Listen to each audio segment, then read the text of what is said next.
непоследовательно. Постоянно. Erega wenda mwakabaye munamenya ko twakabaye tugira uburyo dukorana n'Uburayi, ariko nanone ntabwo ari ibintu byoroshye guhita uvuga yuko byashoboka, kandi ni n'abantu badahozaho buryo. Wibuke yuko uko babonye akanya ndetse n'uburyo bahita batangira gusakuza,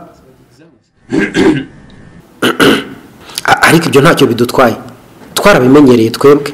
Gusa nanone icyo nakubwira nuko ntabwo twakongera gukora ikosa iryo ari ryo ryose rishingiye ku kongera kubizera ngo dukorane nabo. Bameze nkaho ari abafatanyabikorwa, ariko ntabwo ntiwababara mu bafatanyabikorwa banyabo. Ariko twigeze gukorana nabo, gusa bahora bahindagurika. Reka nkwibutse ko Uburusiya ni igihugu cya kane gikungahaye kandi gikomeye mu ngingo y'amafaranga. Ubushobozi bwo kugura n'ubushobozi bwo gucuruza kuri iyi si turabakane. Uwa mbere ni Ubushinwa, uwa kabiri ni Leta Zunze Ubumwe za Amerika, uwa gatatu ni Ubuhinde, Uburusiya bukaba bwa kane.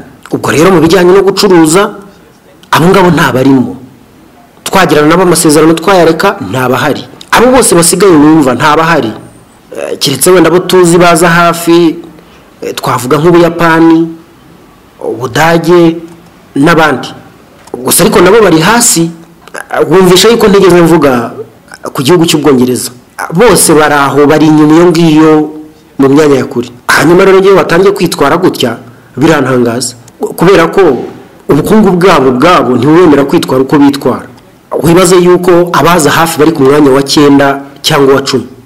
Gusa niba baza ku mwanya wa 9 cyangwa wa 10 ku isi, abo bantu bumva igisirikare cyabo by'ubwabyo bafite ubushobozi bwo kugishyigikira. Ubundi si igisirikare cyabo kiza ku mwanya wa kangahe ku isi? Igisirikare cyabo se cyo ni kinini bingana iki? Ubwo uzi ko igisirikare cyabo bantu ndimo kuvuga bo mu Burayi usanga bafite 170, 180 by'abasirikare. Ukibaza igisirikare cy'igihugu cyose kingana gutyo. Hari umuntu waje avuye mu gihugu cy'Ubwongereza by'umwihariko. Icyo gihe Minisitiri w'Intebe w'Ubwongereza bariho icyo gihe yumvishije igihugu cya Ukraine ko gikwiye kwitwara uko cyitwara. Barangije bavuga yuko ubuyobozi bw'igihugu cya Ukraine bazajya babugenera uko bugomba kwitwara, ndetse banavuga ko ntacyo byaba bitwaye ingabo zabo zikomeje kwitwara gutyo. Ubwo rero mu bihe byose bitambutse, urebeye mu mboni ziguhesha ukuri, abanya-Ukraine nibo babihombeyemo, ingabo zabo zarapfuye. Uwo muntu wababwiraga ibyo n'amafaranga yarayabimye kuko yaza kuyabaha, wenda abaturage yakabaye yarabubakiye aho kwihisha. Intego yabo rero ngo bafite ni ugutuma Uburusiya butsindwa mu buryo buteguye no mu buryo bwa gahoro gahoro. Ariko ndatekereza ko ibyo bintu bagomba kubyibagirwa kuko ntibishoboka. None se niba bataturusha imitungo, bakaba bataturusha ububasha mu gisirikare, n'ubukungu bwabo bukaba bujegajega, barumva uko gutsindwa ko Uburusiya kuzaturuka hehe? Abirirwa birata ko bafite ibikoresho, ariko bakibagirwa ko twe dufite ubushobozi mu kugenga uko ikirere kigomba kwitwara, yewe no mu mazi tukagira ya mata agendera munsi y'inyanja. Kubera iki ibyo byose babyibagirwa? Ariko ubundi bagomba gusobanukirwa ko Uburusiya n'Abarusiya bose turi umuntu umwe, kandi twumvikana ku ngingo tuba twiyemeje gukora. Imitima yacu iyo bigeze ku ngingo yo kurinda umutekano w'igihugu cyacu, w'ubutaka bw'igihugu cyacu cyatubyaye, twese tuba turi umwe. Подзабыл, что есть такие коллективы, как ваши, такие средства, как ваша подводная лодка. Он, видимо, подзабыл или вообще они не очень понимают, что такое русский, российский народ, что у наших людей в душе и в сердце, когда речь идет о безопасности Отечества. Тоже известно. Connection between Trump and Putin or between Trump and you? Which one is closer? Mu nama Volodymyr Zelensky yararimo ayivuyemo yaganire n'itangazamakuru, maze umwe mu nyamakuru aramubaza ati, nyakubahwa perezida, utekereza ko umubano wawe na Perezida Trump ndetse n'umubano wa Vladimir Putin na Perezida Trump ari uwuhe ukomeye? Maze Zelensky mu gusubiza nawe ati, nuwuhe uri hafi ya Trump? Birakomeye kubisubiza, ariko wenda icyo nababwira cyo ntago ari ibintu byoroshye gusubiza nonaha. Gusa umubano wanjye na Trump mbambona ukomeye rwose, mbambona ntacyo twaye. Umubano wanjye rwose na Trump umeze neza kuko unyemerera kuba naganira nawe ku ngingo runaka. ako kanya umunyamakuru ahita amubaza ati none se ubona byagenda bite Uburusiya bubayeho budafite Vladimir Putin? Ese ubundi ubona hazaza aho Uburusiya arahaye? Volodymyr Zelensky nawe mu gusubiza rego Uburusiya uko bubayeho nonaha bubayeho nabi mwese murabibona, ariko nanone hazaza habwo hagendera ku mibereho y'ubuzima bw'uyu nguyu ngo ni Vladimir Putin. Vuba azapfa kandi muzaba mubibona kubera ko arashaje. Uko niko kuri guhari, azapfa kandi murabibona ko ashaje. Ibi byose rero bizahita birangira, usibye ko bishobora no kurangira mbere yuko apfa. Nagira amahirwe ibi bintu byose bizarangira amahoro nabasigara amahoro, ariko ashobora no guhura n'umwaku agatakaza ubuzima muri ibi byaha byose yirirwa dukorera. Відносини, я не знаю, що у них було розмов. Я б так сказав, у мене не настільки близькі відносини з Трампом, щоб розуміти, наскільки у Трампа з Путіним близькі відносини.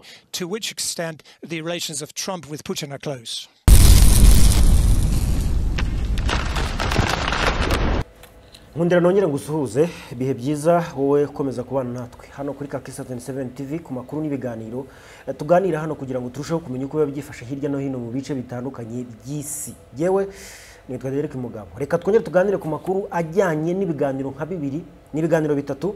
Icyambere tugiye kuvuga ku kiganiro Vladimir Putin yagiranye n'itangazamakuru ry'iwabo, aho yagaruka ku ngingo zigiye zitandukanye zirimo ingingo 6 z'ingenzi yavuzeho, zirimo n'ibijyanye no kuba igihugu cya Ukraine cyafatwa kigashyirwa mu maboko y'abandi bantu batari Volodymyr Zelensky. Then Vladimir Putin aravuga ko Volodymyr Zelensky atari legitimate, ntabwo ari wa muntu ukwiye kuba yaganira cyangwa yasinya ku masezerano y'ibiganiro ibyo ari byose birimo kujya mbere. Reka avuga ati reka tubihorere bakora ibyo bashaka, amasezerano tuyavuge tuyagereho, igihe kizagera cyo gusinya habura usinya, nk'ibisanzwe ntabwo twasinyana na bari abantu. Icyo ni ikiganiro kimwe. Cya kabiri turi burebeho ni ikiganiro Volodymyr Zelensky nawe yagiranye n'itangazamakuru ryo mu Burayi, cyane ko ejo kuwa kane yari ari mu Burayi aho yari yitabiriye inama y'icyahuje cyangwa yamuhuje n'icyitwa Coalition of Willing. Coalition of Willing murabizi ni ibihugu almost 31 countries 31 byishyize hamwe kugira ngo bikore icyo twakwita ishyira hamwe ry'ababishaka kugira ngo bajye gufasha igihugu cya Ukraine. Mu gihe rero yari mu Bufaransa guhera kwa gatatu nimugoroba kugera ku munsi w'ejo yaganiriye n'itangazamakuru ryaho, hanyuma mu byo baramubajije bati ubundi Vladimir Putin wowe umubona uti? Atapu uriya ni mwihorera arashaje, mwese murabibona, afite imyaka 72 agiye gupfa, kandi namara gupfa ibintu bizagenda neza. Hanyuma ibyo tunabihuze of course n'ibyavugiye mu kiganiro cyahuje bari abayobozi barimo Macron, Keir Starmer n'abandi bari bayoboye ibihugu 31 baganiraga ku hazaza ha Ukraine, bemeje gushyiraho icyitwa Reassurance Force, ubwo ni ingabo zabo zizashyirwa mu gihugu cya Ukraine cyangwa mu bihugu bituranye n'igihugu cya Ukraine. Izo nizo ngingo tugiye kwitaho. Okay, mu gutangira rero Vladimir Putin ku munsi w'ejo yaganiriye n'itangazamakuru. Ibyo baganiriye ku munsi w'ejo n'umugoroba twabimenye uyu munsi, kuko uyu munsi itariki 28 z'ukwezi kwa gatatu nibwo amakuru yagiye hanze y'ingingo nibura nk'esheshatu z'ingenzi zigize ikiganiro kirekire cyane kingana n'isaha n'igice yagiranye n'itangazamakuru, aho bari mu nama. Ni inama yigaga ku mibanire y'igihugu cy'Uburusiya n'ibindi bihugu ndetse n'ahazaza hacyo, n'ukuntu nyine Uburusiya bufashwe ku isi n'ukuntu buzigobotora ibi byose. Hanyuma Vladimir Putin, Perezida Putin arimo agaruka kuri iyo nama, agaruka ku bintu bigiye bitandukanye, ariko cyane cyane yavuze ku bijyanye na kwemerwa kw'igihugu cya Ukraine, ubuyobozi bw'igihugu cya Ukraine, cyangwa se ibyo twakwita legitimacy of the Kiev regime. Ubutegetsi bw'igihugu buriho mu gihugu cya Ukraine bwemewe ku kigero kingana iki? Bwujuje amategeko yahe? Bwujuje amategeko mu kwemerwa, bwemewe n'amategeko y'igihugu cya Ukraine, bwemewe n'amategeko yo hanze, amategeko mpuzamahanga, bwemewe n'amategeko yo mu Burayi gusa, bwemewe n'abandi.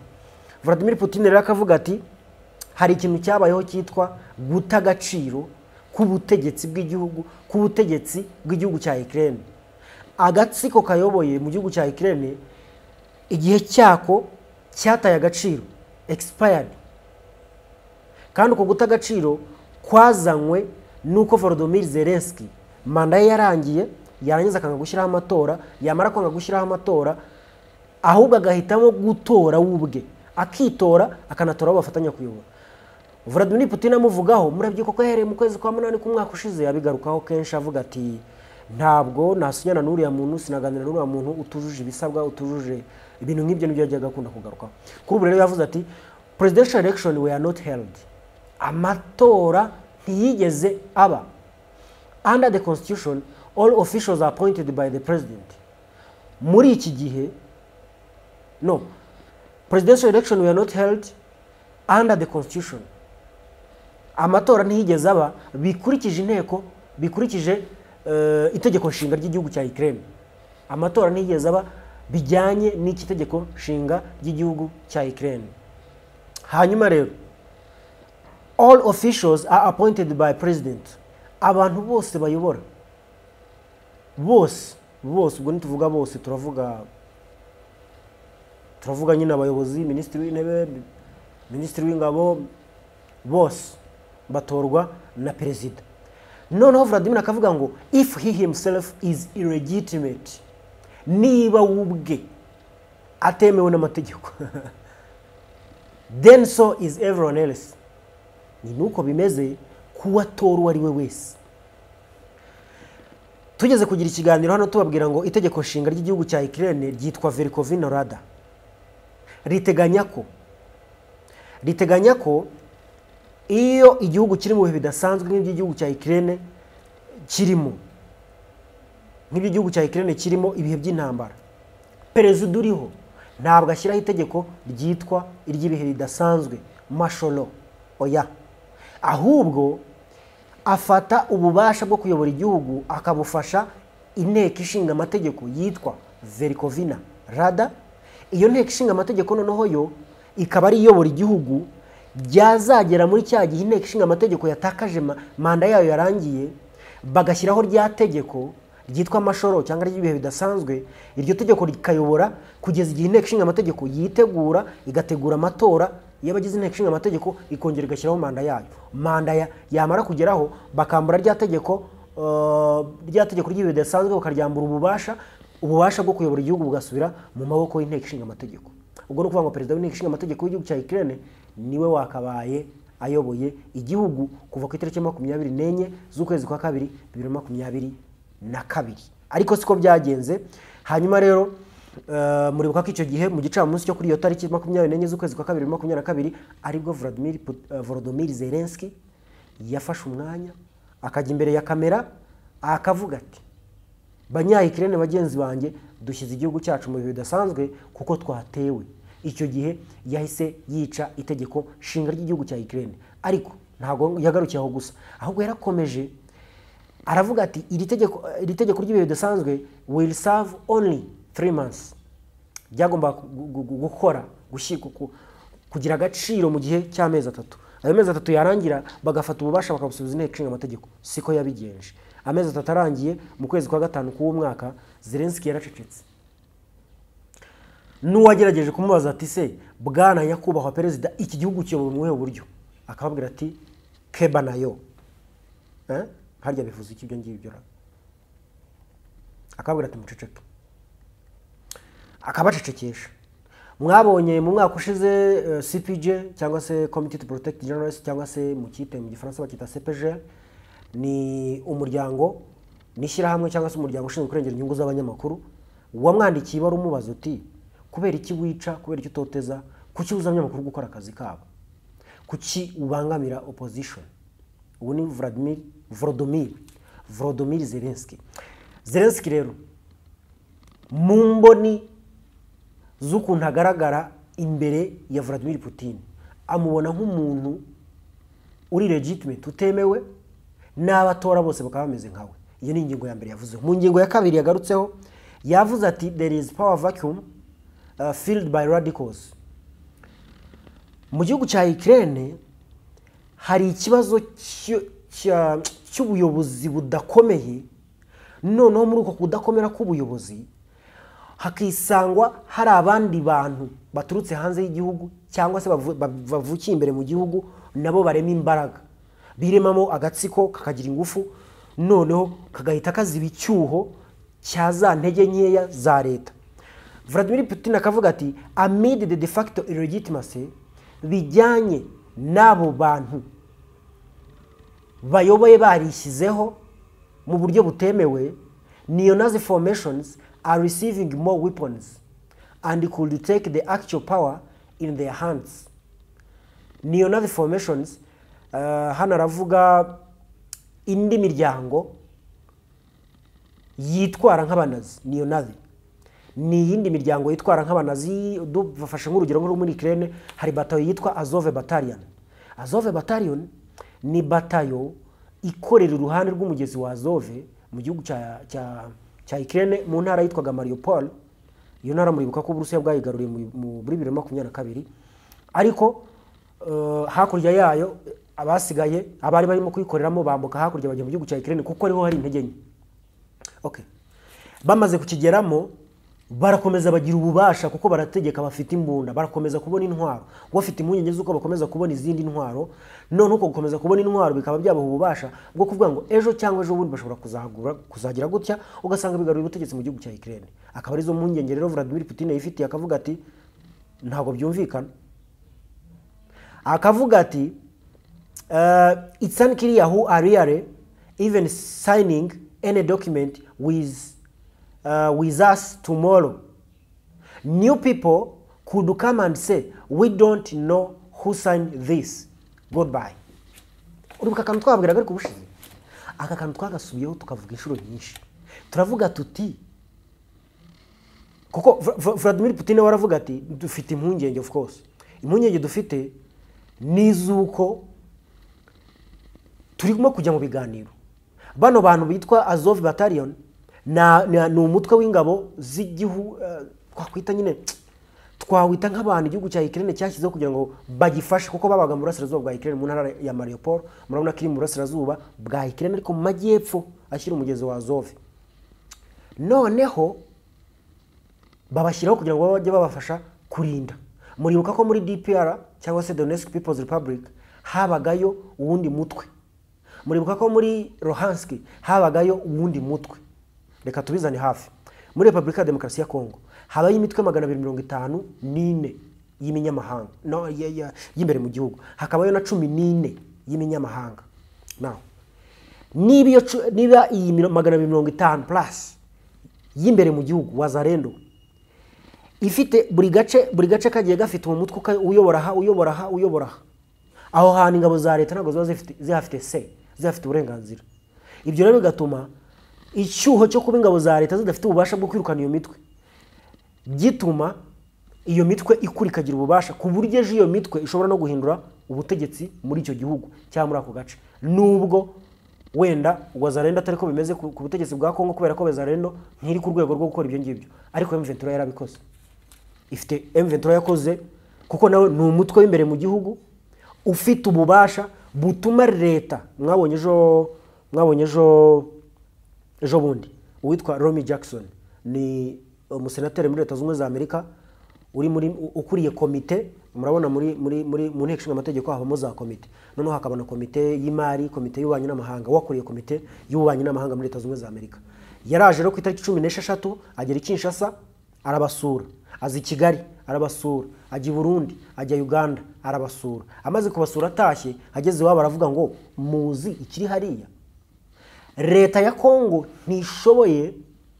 ntifite ubushobozi bwo kwirukana imitwe yose ikorera muri kariya gace ku buryo nayo imeze nk'abandi baza kwiba amabuye y'agaciro mu burasirazuba bwa Kongo. Akavuga ati abo bose tuvuze bo nasuye bajyayo ndetse bakanayatwara, ariko biterwa nuko igihugu kidafite ubushobozi bwo kwirukana ya mitwe ngo kirukane hari imitwe y'imbere mu gihugu iyo ngiyo 250 na tubaze na M23, hakaba noneho niyo hanze y'igihugu yaturutse hanze tubazemo FDLR waturutse mu Rwanda na ADF ituruka muri Uganda na Red Tabara ituruka mu Burundi. Iyo yose akaba ari imitwe iza gukorera mu kindi gihugu. So ibyo bigakuriyitinga cyitwa power vacuum. Power vacuum ni icyo cyuho cy'ubuyobozi budahari kandi bukwiye kuba buhari. Noneho muri Ukraine rero naho nuko bimeze Volodymyr Zelensky yiyambaje abantu bamufasha kugira ngo arebe yuko bakumira Uburusiya ngo bureke gukomeza kumwataka. Ni nuko byari bimeze muri turiya duce tumaze kuvuga, Luhansk, Donetsk, Mariupol, bari barashyize iyo mitwe ngo igimufasha, ariko uzwi cyane ni Azov Battalion. None akavuga ati uyu mutwe ufite ububasha ku buryo ejo cyangwa ejo bundi ushobora no gufata ubutegetsi. None akavuga ati se dusinya amasezerano twarangiza tukayashyira hariya natwe twizera ngo twarasinye, ejo hakaza undi muntu we don't know. Yavuze ngo tomorrow might come a new person and could come and say we don't know who signed that. We don't know who signed that agreement. Ntabwo tuzi umuntu wasinye amasezerano. Niba tutazi umuntu wasinye amasezerano, goodbye, mwigendere. Ntabwo ibyo tubyemera, ntitubyumva, ntibihari. So akavuga ati rero kwirinda ibyo ubwo ni ingingo ya gatatu, ariko nyine kwirinda ibyo maze kuvuga haruguru.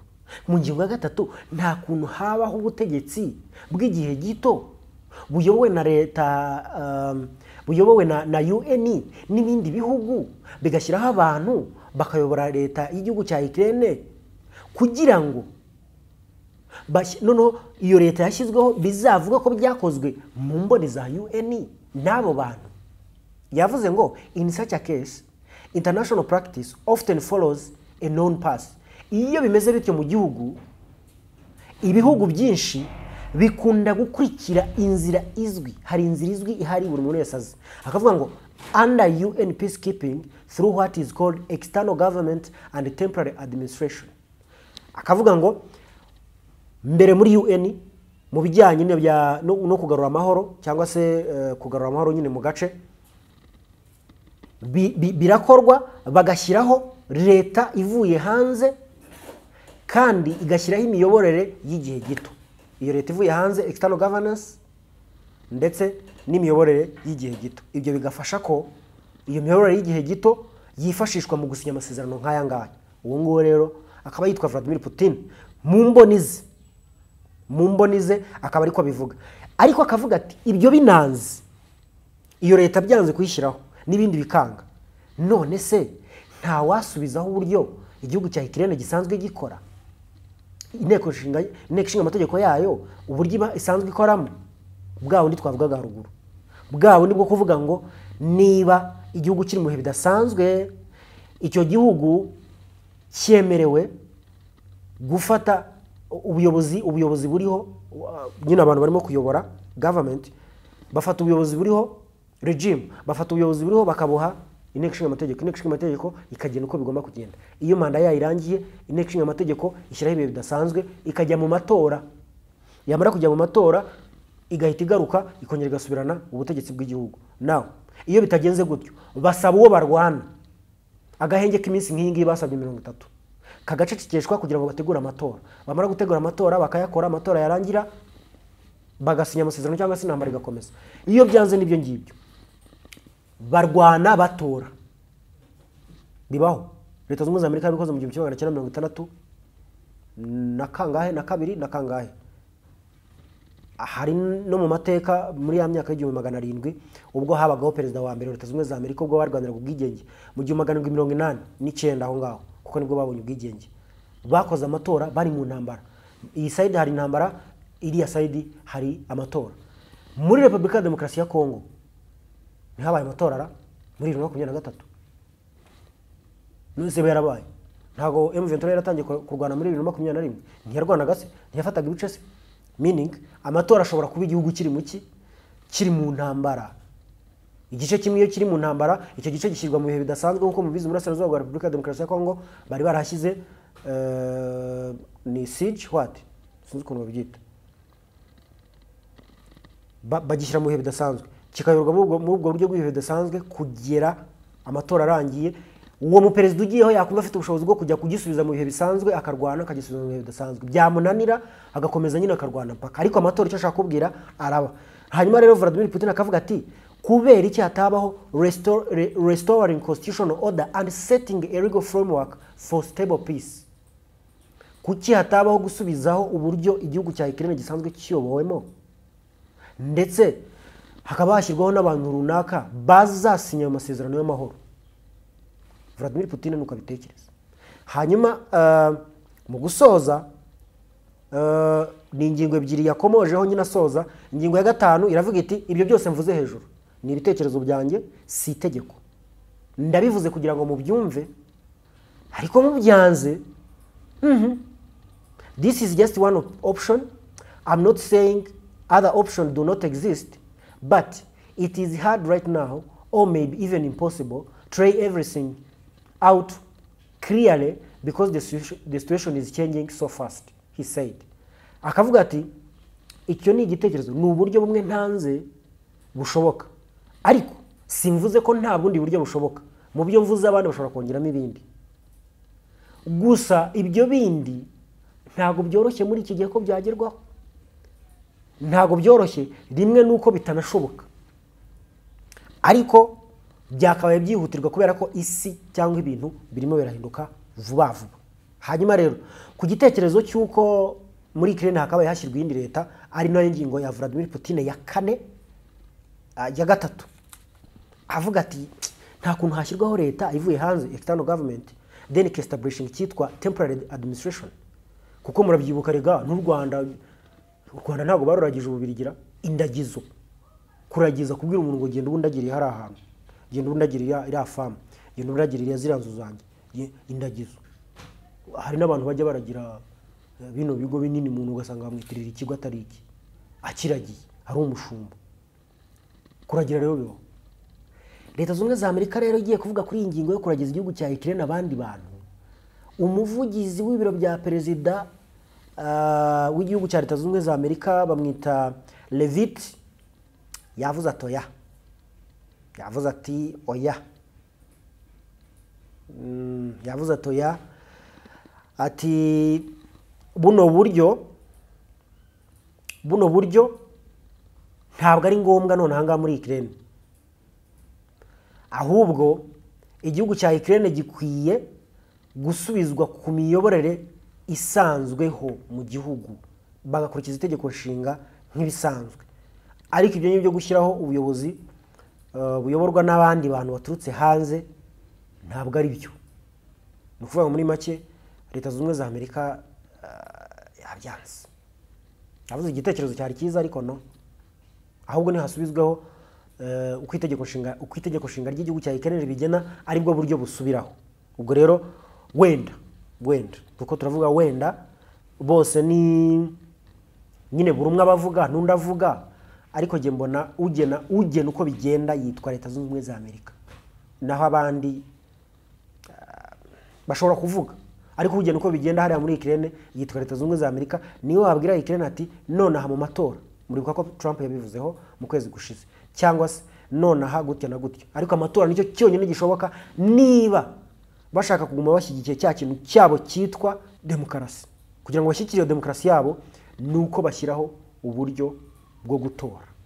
Dusubiye kuri iyi nama rero yo mu Bufaransa ku munsi w'ejo, ni inama yahuje ibihugu 31 ko nari nakubwiye mu gutangira ikiganiro. Ni inama yahuje abayobozi nyine batandukanye, hari icyitwa Coalition of Willing cyaremwe muri uku kwezi kwa 3, kiremwa na Keir Starmer ndetse na perezida w'igihugu cy'Ubufaransa bamwita Emmanuel Macron. Baricaye baravuga bati kuki tutashyiraho umuryango w'ibihugu byumva bifite ubushake bwo gutabara igihugu cya Ukraine, ku buryo Uburusiya niburamuka bukomeje kwigira nabi twazaburasa. Nibwo bicaye rero barema ku itariki 2 z'ukwezi kwa 3 muri mwaka wa 2025 barema icyitwa Coalition of Willing, ishyirahamwe ry'abafite ubushake cyangwa ry'ababishaka by'abifuza kujya kurengera igihugu cya Ukraine. Muri iyo nama yabo rero yabaye ku nshuro ya 2 ibahuje bose icyarimwe, yabaye ejo ku itariki 27 nibwo mwabonye hari kiganiro twatambukije Emmanuel Macron arimo kubwiza ukuri Uburusiya. Yarababwiye ati wowe Vladimir Putin nkubwije ukuri ndi hano, nta jambo na rimwe ufite mu gihugu cya Ukraine ku buryo ari wowe ugena uko kigomba kubaho, abo kigomba kubana nabo nuko kigomba kwitwara. Ati wowe ugena ijambo nkandi. Anamuha agasopa aramubwira ati wowe ndagira ngo nkumenyeshe yuko umwanzuro wose tuzafata twakohereza ingabo ngo muri Ukraine, twazohereza mu baturanyi bazo, twabireka icyo tuzakora icyo cyose tuzagikora twe tugikoze ntabwo tuzagikora kubera ko ari wowe watugeneye uko bigomba kugenda. So muri ibyo bihugu byose uko byicaye 31 harimo ibihugu byagiye bivuga bitari ko ibintu muvuga muruva muri seriye, kuko bari bamaze kuvuga ngo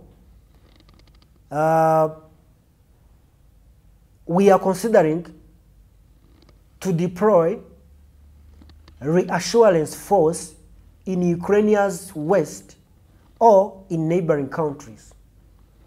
Barimo barareba ukuntu bakohereza ingabo. Reassurance force ni ingabo zizajya kwita ku kureba ko igihugu cya Ukraine kirinzwe kidahungabanye, Uburusiya budakomeje kuavansa, budakomeje gufata ibice bitandukanye by'icyo gihugu. Hanyuma rero tukazazijyana mu burengerazuba bwa Ukraine. Ubushize twabazaniye hano map tubereka ibice izo ngabo zizaza zikajyamo. Muri ibyo bice twaberetse ndagira ngo nkwibutse ko twakubwiye ko zizaba ziri no mu burasirazuba bw'igihugu cya Ukraine. Ubwo rero ntumbaze ngibyo mu burengerazuba bije biti, nanjye simbizi. Niba babaze se bagasanga mu burengerazuba ariho hashoboka. Uburengerazuba rega buri kure y'Uburusiya, kandi uburengerazuba niba buri kure y'Uburusiya nta kintu se wumvamo wowe koko, wumvamo ko ari uguhunga Uburusiya. Ubushize twari twakubwiye ko izi ngabo zizaza zikajya mu gihugu cya Ukraine ahantu hagera kuri 5. Ahambere bari bavuze ko bazashyira Dnipro murahuza uwo mujyi witwa Dnipro, cyangwa iyo ntara yitwa Dnipro iri ruhande rw'umugezi witwa Dnipro River, uturuka amajyaruguru Ukraine ugaca mu murwa mukuru Kiev, ukamanuka ugaca aho ngaho muri iyo centre ya Dnipro, ukamanuka ukamena hitwa mu mazi y'umukara. Aha kabiri ni muri Kherson, hakurya y'inyanja ya Dnipro, kuko hakuno Uburusiya bwarahafashe. Hakurya niho bagomba gushyira izo ngabo zabo. Aha gatatu bakazishyira hitwa Odessa. Odessa ni ku cyambu, ni intara yegeranye n'amazi yitwa Black Sea cyangwa inyanja y'umukara. Aho ngaho rero hari icyambu, kenshi banavuga ko ari ibyambu bya gisivili. Aha kane ni Kiev mu mujyi rwagati. Aha gatanu ni Lviv. Aho ngaho niho batekerezaga kohereza ingabo zabo ziramutse zije, niho bagomba kuzishyira. Aha nyuma rero bari bongeyeho ko bagomba no gushyira mu bihugu bituranye by'igihugu cya Ukraine kugira ngo ibintu nibiramuka bikaze bazabone uko baturuka hafi batavuye kuri. Hano aho bavugaga muri ibyo bihugu bavugaga mu gihugu cya Romania no mu gihugu cya Poland, ko ariho bagomba kugenda bagapositioning ingabo zabo, bamara kuzihashyira zikazakora akazi bibaye ngombwa igihe bazaba bakeneye gukora ako kazi. None muri iyi ngingo ubu burasirazuba bwose, mpamvu gusomeye bino bice no kugira ngo nkumvishe ko harimo burasirazuba, harimo Dnipro, harimo Kherson, harimo Odessa. Bahise bavuga batango ntabwo tuzajyayo, ahubwo tuzazohereza mu burengerazuba no mu bihugu bituranye. Ubwo ibihugu bituranye ni Poland na Romania, wenda bongeyemo ibindi ariko ntabwo babivuze cyane ko kino kiganiro bakoze ku buryo hasoboka utuntu duki two kwiyama mu Burusiya. Babwiyamye barabubwira batumva tukubwiza ukuri. Niba ufite icyo dushakaho urakibona. Hanyuma rero hari ibindi bihugu muri iyi nama byavuze biti ariko ibintu muvuga nkabitekerezeho. Nyine murabyumva, hari ukuntu umuntu avuga ikintu ukaba wamubaza ariko wowe ibyo uvuga, ibyo urimo kuvuga urabyumva wowe ubwawe ubivuga. Minisitiri w'intebe w'igihugu cy'Ubutaliyani Giorgia Meloni yumvishije gutya Emmanuel Macron arimo kuvuga na Keir Starmer. Aravuga ati sawa, ariko bataramuha ijambo Keir Starmer afata ijambo aravuga ati umva mbabwire, ntabwo twakohereza ingabo mu gihugu cya Ukraine tutabanje kuvugana na Leta Zunze Ubumwe za Amerika. Agiye gukomeza ngo avuge, Macron aramubwira ati buretse with or without US, it does not matter. With or without US, we will deploy the forces in Ukraine. Leta Zunze Ubumwe za Amerika yaba ibirimo cyangwa itabirimo, twebwe tugomba kohereza ingabo ku butaka bw'igihugu cya Ukraine. Bamwita Emmanuel Macron mu gihe arimo kuvuguruza mugenzi we Keir Starmer w'Ubwongereza. Hanyuma Giorgia Meloni nakubwiraga Ubutaliyani arabumva. None se mwabitekerejeho bati cyane, murumva nta kibazo? aravuga ati mva mbabwiza ukuri yewe mbabwiza ukuri ntaho mbahishe nta n'impamvu yo kubahisha nta musirikare n'umwe w'igihugu cy'Ubutaliyani uzava mu Butaliyani ngagiye muri Ukraine ikindi niba mushaka amafaranga y'igihugu cyacu twemera kuyatanga ku kigero kingana n'imfashanyo dusanzwe duha igihugu cya Ukraine arenza ayo ntayo dufite muri buko Budage ejo bundi ko Pistorius ni minisitiri w'ingabo w'igihugu cy'Ubudage yaravuze ati Nikos amafaranga yo guha igihugu cya Ukraine mu kigega yashizemo keretse niba mutubwira ngo imfashanyo zisanzwe zo gufashanya nk'uko ibihugu bisanzwe bifatanya icyo gihe byo tuzabikora naho byo kuvuga ngo umwihariko wo kuvuga ngo turafasha igihugu cya Ukraine ushobora kuva muri ibi ngibi kirimo ntawe uhari noneho hari ibintu bita unanimity ni ukudahuriza ku kintu kw'abantu bari mu kintu barimo kwiga ku kintu runaka hano rero naho hagaragaye icyo kintu cyitwa unanimity ngira ngo mu gifaransa ni unanimity ntabwo bumvikanye nyine bavuze bati kuko iyo bose babyemeranya baba bahise bagenda bagategura ariko Ubutaliyani bwabwiye butoya harimo ibihugu batigeze banibwira ngo bahamagare ibihugu nka Slovakia murabizi Viktor Orban yagaragaye ababaza atariko murashaka amahoro cyangwa murashaka intambara bati turashaka amahoro none se amahoro muyashaka muteza intambara cyangwa muyashaka muhagarika ibikoresho biteza intambara bati nyine urumva baradusuzuguye kandi turi igihugu gikomeye tukaba n'umugabane ukomeye tugomba gushakira umugabane wacu amahoro none mu myaka 3 mumaze mutera inkunga igihugu cya Ukraine kikaba kitaratsinze Uburusiya murumva ni mujyana ingabo ku butaka bwa Ukraine aribwo muzatsinda bati va ngaho uri uratubuza gukora ibyo twatekereje banze gutumira igihugu cya Slovakia ndetse n'igihugu cya Hungary igikuriwe n'uwitwa minisitiri w'intebe bwongubwo Viktor Orban why kuko bombi bafite imitekerereze imeze gutyo ubwo abariyo rero ni babandi ba Gobeisi uyu nguyu wa Lithuania bari ya Latvia uyu nguyu wa Finland abangaba ba Poland abangabo nibo bavuga bati yes muzani muda tubarasa nuko nkorero byifashe so muri make rero wenda tutanatinze ngo tujye kubafata umwanya muremure ibyo biganiro uko ari bitatu byabaye ku munsi w'ejo icya Vladimir Putin arimo agaruka kubirimo kubera mu Burayi n'ahandi no ku ntambara yo muri Ukraine icya Volodymyr Zelensky yagiranye n'itangazamakuru n'ikiganiro cyahuje bano bayobozi bose barimo biga ku hazaza ha Ukraine nuko byari byifashe wenda adusoza nuko nakubwira ko Vladimir